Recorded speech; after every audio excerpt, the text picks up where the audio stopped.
water as a resource in the country. Of course, you remember that recently, in the recent past there has been the war between the Murang'a County, war in quotes, Murang'a County and Nairobi County, and as far as the water resources are concerned. We have seen Governor Mwangi of Murang'a indicating to Nairobi County that they have to pay for the water that comes from Ndakaini Dam, which is housed by Murang'a County. But of course, on the other hand, we have seen Governor Mike Sonko indicating that that water that is at Ndakaini Dam flows from the rivers, from the Aberdare region, all the way to that particular facility. But then that should not be a basis for the Murang'a County leadership to demand for payment for that resource. We're joined by Water Service Providers Association Chief Executive Officer Anthony Ambugo. Thank you so much for joining us on Citizen TV and on Daybreak. Thank you, sir. Great. And Water Service Providers Association, you say that is one organization that brings together the water companies, the water providers. For instance, Murang'a Water Services and Sewerage Company, Water and Sewerage Company, are they your members? Absolutely. And Nairobi Water Company?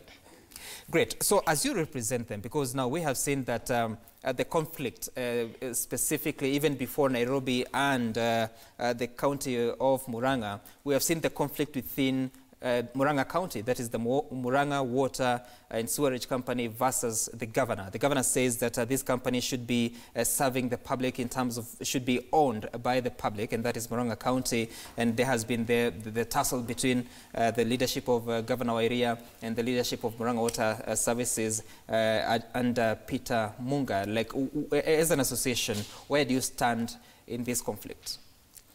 Now, thank you, Sam. Allow me to give a little bit of background on the formation of water companies and where water services providers comes in. Now, in 2002, there was a new institutional framework which was put in place to ensure that water services are provided efficiently, effectively, and sustainably. And the Water Act 2002 came with this framework, which created a number of institutions. And some of the creatures of the Water Act included water services providers. Initially, this is a service that was being offered by the government directly, and in most of the cases by the local authorities. Now, what happened by that time is that the local authorities are the ones which formed companies.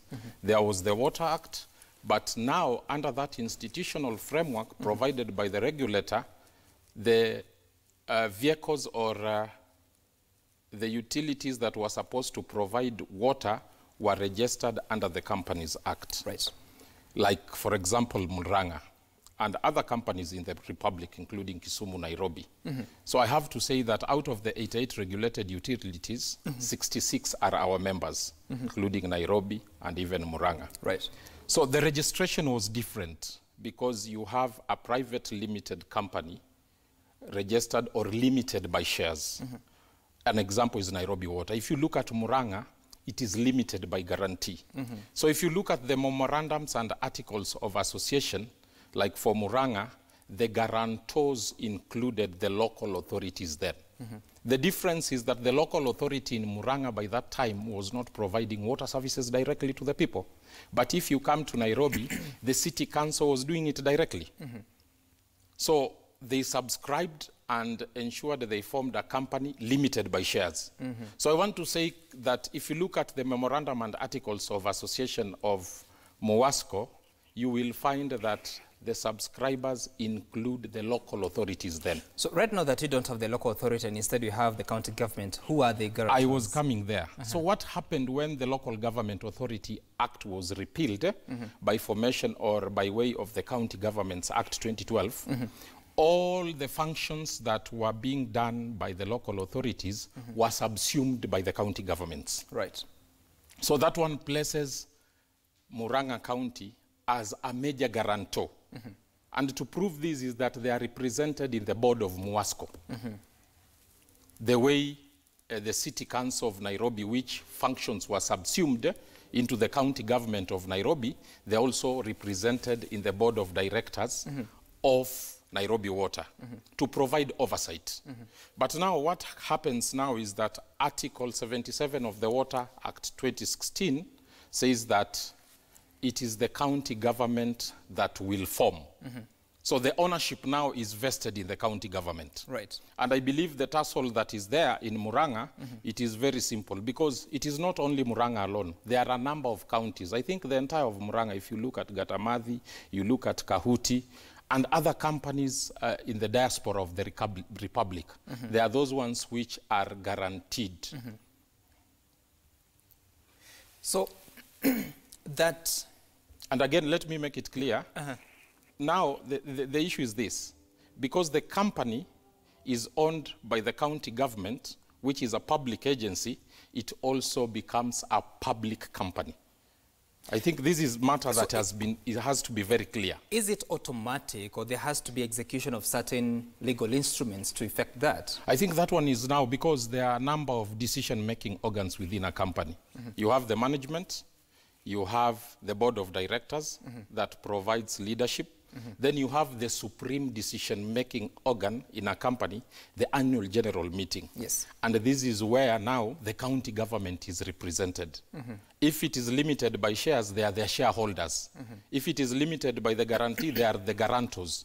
And any decision taken at the AGM on the form and shape the company takes is within the mandate of the AGM, the annual general meeting. So let's understand a few things here. You said that Murang'a Water and Sewerage Company initially was guaranteed by the local authorities. Yes, but now and a number of other stakeholders. Right. With the coming into effect of the County Governments Act, now the county government has the mandate to be the guarantors. But I was just trying to peruse through the Water Act of 2016. You said one of the sections that Section 77, a county government shall establish water service providers, and it says that section, or rather subsection 2 of that says that in establishing a water services provider, a county government shall comply with the standards of commercial viability set out by the regulatory board. So where are we currently as we speak? Does the Murang'a County government have the right to be demanding the transfer of management or administration of the water resources in Murang'a? I think there are basically two things. We have water resources and we have water services. If you look at MUWASCO is dealing with water services, they have a right which is given under Article 77 that you have read. But we believe if it is the form and the structure of the company, still they can execute that mandate within the organs of the company at the annual general meeting. Yes. So now, what should happen? Because now we see a governor who is fighting with the chair of MUWASCO, and there's confusion. A governor has told the residents of Murang'a you should not pay for water, the water bills that come to you, you should not pay them. What is the ultimate solution to this conflict? I'm happy that yesterday there was a meeting at the Council of Governors, and our Honorable Cabinet Secretary was there, and I think this was in the media. They have agreed, and one of the resolution is that the county government of Murang'a should institute measures within the law to ensure that they own the company as provided. So I think that resolution going forward has to be executed within the framework of the law. And we have no problem with that. Yes. So just in terms of resources, because MUWASCO, a company receiving money guaranteed by the county government, now the county government is going to own MUWASCO. Those resources, who should be the ultimate recipients? Of monies? Yes, whatever is paid for. Yeah, if you look at the Water Act, it is very clear. If you look at Section 158 and Section I think 159, it is very, very clear when it comes now, if it is a county government or an agency providing water services, because the arrangement is that, if you look at that Water Act, is that the ownership of the utility is vested in the county government, because Schedule 4 provides the county government the absolute constitutional mandate in terms of water service provision. But the architectural framework of providing this service is through the semi-autonomous county government agencies, which are the water companies. So the structure basically is clear. So here, this is where the county government will provide oversight by appointing the board of directors. Okay. Then when it comes to recruitment of management, that is within the purview of the board of directors that has been put in place. We have corporate governance guidelines and also regulations provided by the regulator. So they really have to follow the law. So when it comes to things like tariffs, pricing of water. You have the regulator, Water Services Regulatory Board, whose interest is also to protect the consumer and ensure that the cost that is charged is the cost of ensuring that the water is potable. And now it is the utility that will collect the money within that regulatory framework, just to ensure that they are able to abstract the water, clean it, distribute it, then bill the customers, collect the money, and ensure the sustainability of the service. So that is the purview within the purview of the utility. And the surplus belongs to the company to reinvest, or it goes to the county government? Yeah, where there is a surplus, and what I can tell you is that water in the country is commercialized. No company is making surplus. I can tell you without fear of contradiction, if you look at the WASREB Impact Report 10. Because if you're able to make surplus, then it has to be recouped back in ensuring that you increase service coverage. So the basis is commercialization, not privatization. Right. And that is why, if you look at why MUWASCO was formed and guaranteed, is that when you have guarantors, there is no distribution of profit.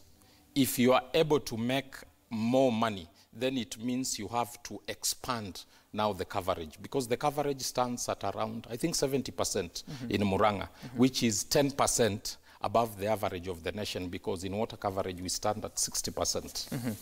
I'm sure we'll be looking at some of those statistics later on, but just to be clear that after all these water companies have supplied water, they have collected the payments, and they have done their calculations, and they have a surplus. There's no money on paper that should be a source of revenue for a county. And that is what I was saying, that if you look at the way the tariff is structured, it is structured in a way that we require it to be a cost-reflective tariff. I can give you an advantage because I've been a managing director of 2 water utilities, that is Siaya Bondo and Tilil Bay Water. And there is no point in time where we had a cost-reflective tariff, because you realize that like those companies I was operating, there was heavy cost of electricity. And we used to get subsidies from the national government. And even as we are speaking, there are so many companies that are unable to break even. So it is the mandate and the duty, and it behoves the county government to ensure that through public participation, they arrive on a tariff that is cost reflective, that is able to ensure sustainability of the service. Right. I'll give you an example, and this is the major problem that we have in the water sector. That for us to ensure universal access for water by 2030 for the entire population of Kenya, we need 1.7 trillion. But the government can only raise under its budgetary allocation around 500 billion. So we have a deficit of 1.2 trillion. So for the next 12 years, we have a budget hole of 100 billion per year. Wow. And this is massive investment. And if you look at the allocation and the amount being collected by the county government, it is not even sufficient. So most of the time, because the tax, a lot of ministries are competing for the tax, that is why you find there is support from the development partners to plug that hole. I'm asking that question because then it would work against the claim by Governor Mwangi wa Iria saying that Nairobi County is making money from the water it distributes to its residents, and now they should have some 25% of whatever they make in terms of surplus or profits getting back to Murang'a County because it is the source of water. Now, this is what I have to say, and still that is on the tariff. You may look at the money and you realize it is big. It is a lot of money. But if you look at it in terms of cost reflective, you will realize that there are certain costs that Nairobi Water is meeting in terms of water resource. Like at the point of abstraction, they are paying 50 cents per cubic meters to Water Resources Authority and other costs. And the tariff of Nairobi is regulated by the regulator. And the issue is that in Nairobi, maybe you have a lot of industries that are supporting, and that is why you can see that there's a high turnover. But charging it will now be duplication of levies because Nairobi is paying that. And again, if you look at the water resource, this is a constitutional function of the national government. And as you rightly put it, the water flows from the Abadeas. It doesn't belong to Murang'a County. Right. And again, if you look at Article 60 of the Constitution, and you look at the definition of land, all rivers, all lakes, and other bodies are a function of the national government, and they are vested in the Republic of Kenya. Now, to move maybe forward, is that we have 6 drainage basins in this country. And you realize that if you are able to allocate water to everybody, then you'll realize per capita, we have 424, around 52 cubic meters per person, against an international threshold of 1,000 cubic meters per capita. So, and being projected within the horizon of 2050, it will mean that Kenya will become a water-stressed country. So it will require water to be transferred from one basin to the other.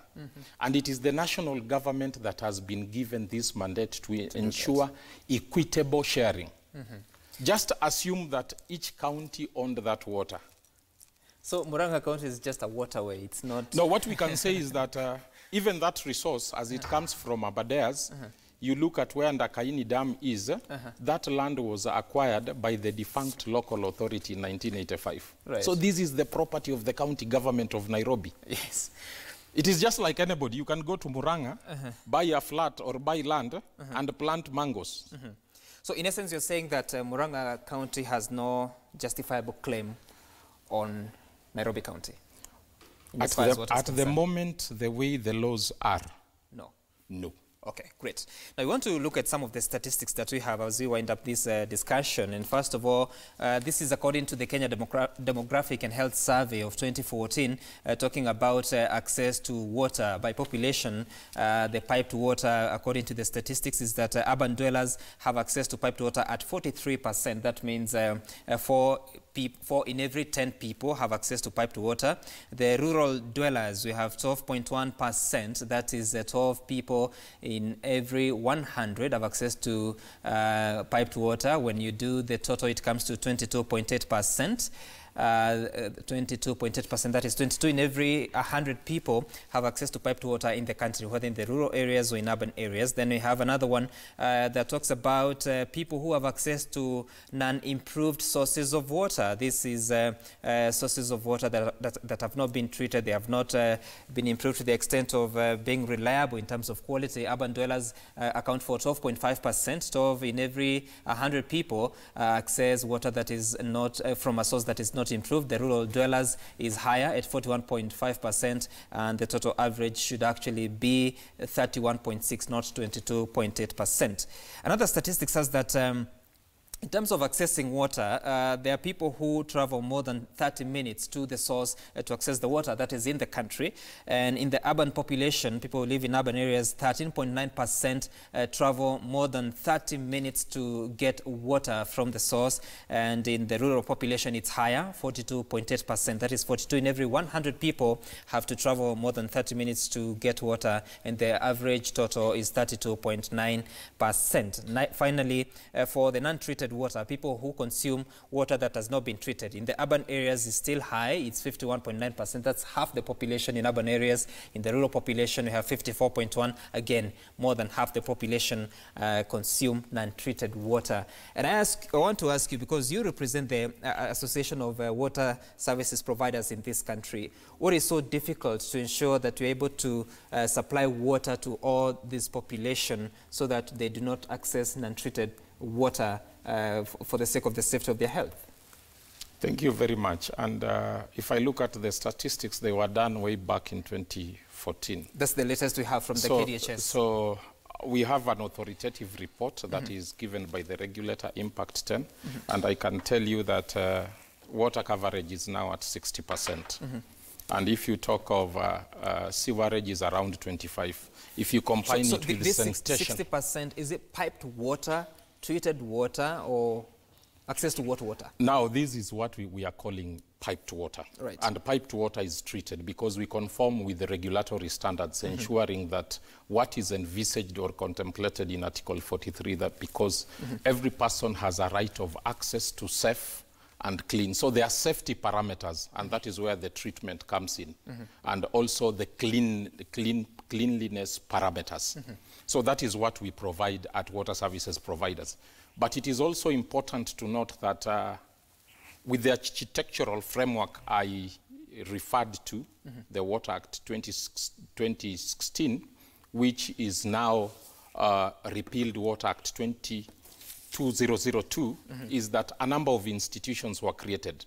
And the other institutions which were created were water services boards. They are the ones which were dealing with asset development on behalf of the government. So in terms of water services providers, our mandate is abstraction, then you treat the water, then you distribute it to the final consumer. Right. We had no role in terms of development.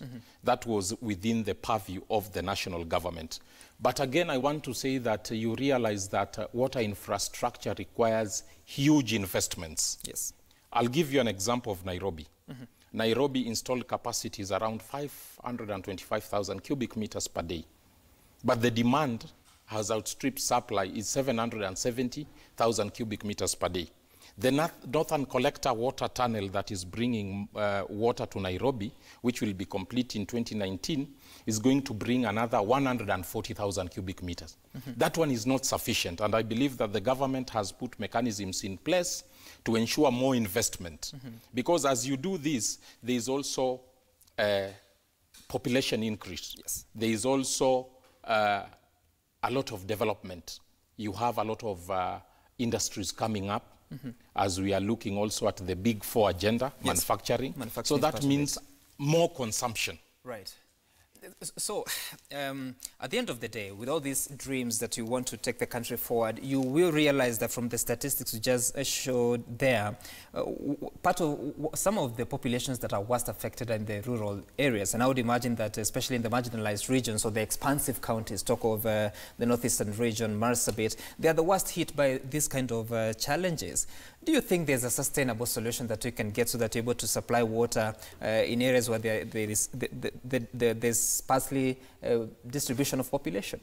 Yes, I believe. And if you look at the Water Act 2016, another institution is going to replace national water. We have the National Water Harvesting and Storage Authority. And what I know is in pipeline is that we have around 57 mega dams that are being constructed. I'll give you an example. We have Itare Dam here in Nakuru. Right. You have Mwache Dam in Kwale.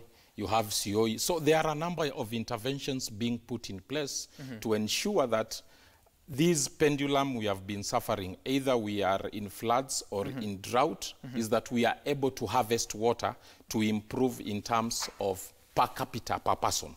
Because in Kenya it is lower compared to the other countries in East Africa like Ethiopia, Uganda and Tanzania, which is above. Okay. All right. Thank you so much for coming to studio to speak to us on the situation of water in the country and even giving us your wisdom and knowledge about the waterways that we have in the counties. Thank you. That has been Anthony Ambugo, the Chief Executive Officer of the Water Services Providers Association, talking to us about the particular or that important factor about the water supply in the country.